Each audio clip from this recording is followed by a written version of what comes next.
26,000 आपल्या जिल्ह्यातली का कशी मारत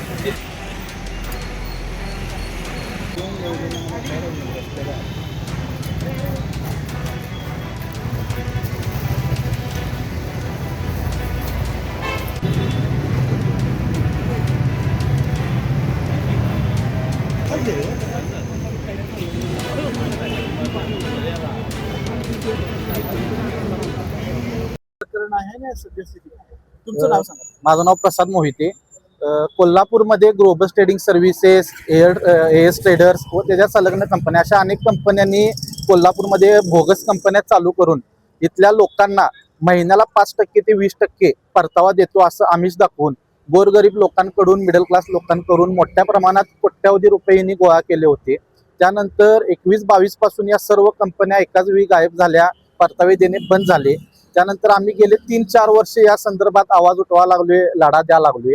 त्यानंतर आज ग्रोबसची जी तारीख होती आपल्या मुंबई हायकोर्टात कोल्हापूर सर्किट बेंच येते, त्यामध्ये 2022 मध्ये शाहूपुरीला हा गुन्हा नोंद झाला होता ग्रोबस संदर्भातला. त्यानंतर ह्या गुन्ह्याचा थोडक्यात सारांश सांगायचं झालं तर संबंधित गुन्हा हा 218 कोटीच्या वरचा आहे. 218 कोटी तरी ऑन पेपर या लोकांनी गोळा केल्यात असं दिसते, पण पोलिसांनी चार्जशीट मध्ये दाखवताना हा 12 कोटीचाच गुन्हा फक्त दाखवला गेला. त्यानंतर आता ज्या हायकोर्टमध्ये तारखा चालू आहेत, यामध्ये जे हायकोर्टचे आता जे न्यायाधीश आहेत माननीय शिवकुमार डिगे साहेब यांनी अत्यंत चांगल्या पद्धतीने यामध्ये भूमिका घेतलेली आहे. आणि आम्हा गुंतवणूकदारांच्या वतीनं ॲडव्होकेट जयंत बारदसकर या साहेबांनी चांगल्या पद्धतीनं कोर्टासमोर सगळ्या गोष्टी निदर्शनास आणून दिल्या की कशा पद्धतीनं पोलिसांनी यामध्ये तपासात दिरंगाई केलेली आहे, तपास केलेला नाही आहे, आरोपींना मदत होईल असा तपास यामध्ये केलेला आहे.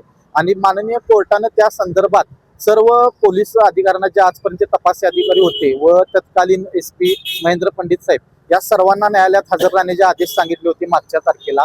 त्यानंतर आजच्या तारखेला SP साहेब आणि सर्व IO हजर होते.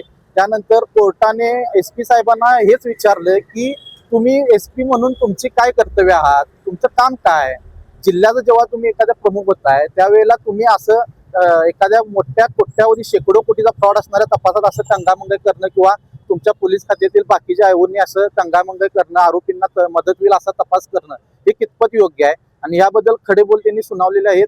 पुढच्या 19 तारखेला SP महेंद्र पंडित साहेब व जे आतापर्यंतचे 5 IO आहेत या सर्वांना लेखी स्वरूपात ॲफिडेव्हिट कोर्टानं सादर करण्यासाठी त्यांना सांगितलेलं आहे. आणि कोर्टानं स्वतःच हे यामध्ये जे मुख्य आरोपी आहे विश्वास कोळी याचा बेल ॲप्लिकेशन आता हायकोर्टात जे चालू आहे या केसमध्ये स्वतः कोर्टाच्या निदर्शनास आलं की एका बँक अकाउंटवर 171 कोटी जमा दिसतात त्याच्या आणि ते विड्रॉ मारले गेले. मग एवढं असताना सुद्धा पोलिसांनी ते पैसे कुठे गेले, त्याची मालमत्ता कुठे गेली याची चौकशी केलेली नाही. फक्त 12 कोटीचा चार्जशीट मध्ये गुन्हा दाखवला गेला. आणि जी आज डिगे साहेबांनी, हायकोर्टचे जे न्यायाधीश आहेत डिगे साहेब यांनी जी भूमिका घेतलेली आहे यामुळे आम्हाला गुंतवणूकदारांना लय मोठा यामध्ये दिलासा मिळालेला आहे. आणि कोल्हापुरातील गोरगरीब जनतेचे पैसे यांच्या भूमिकेमुळे आणि साहेबांच्या या भूमिकेमुळे 1,00,000% लोकांना परत मिळतील अशी अपेक्षा आता निर्माण झालेली आहे. यामध्ये पोलिसांनी जी रक्कम कमी हे देण्याचा प्रयत्न केला, तर या तपासी अधिकारी असतील, पोलीस असतील, त्यांना सह आरोपी करण्यासंदर्भातल्या काही तुमच्या हालचाली आहेत? सध्या आता तरी आम्ही अशी काही मागणी केलेली नाही, कारण माननीय न्यायाधीशांनी आम्हाला सांगितलं आहे की ती लेखी स्वरूपात पहिला जे काही त्यांचं ॲफिडेव्हिट आहे, जे म्हणणं आहे की त्यांनी कशा पद्धतीनं तपास केला हे पहिला ती पुढच्या तारखेला सादर करू द्यात, ते मी बघतो. त्यानंतर मग मी ते तुमच्या वकिलांना वगैरे बघायची परमिशन देतो. आणि त्यानंतर आपण या पोलीस अधिकाऱ्यांच्या विरोधात काय कारवाई करायची की नाही करायची, SIT नेमायची की नाही नेमायची हे पुढच्या तारखेनंतर आता स्पष्ट होईल. पंडित आले हो, आज SP पंडित साहेब व आतापर्यंत जे 5 तपासी अधिकारी होते ग्रोबस मधले ते हजर राहिले होते.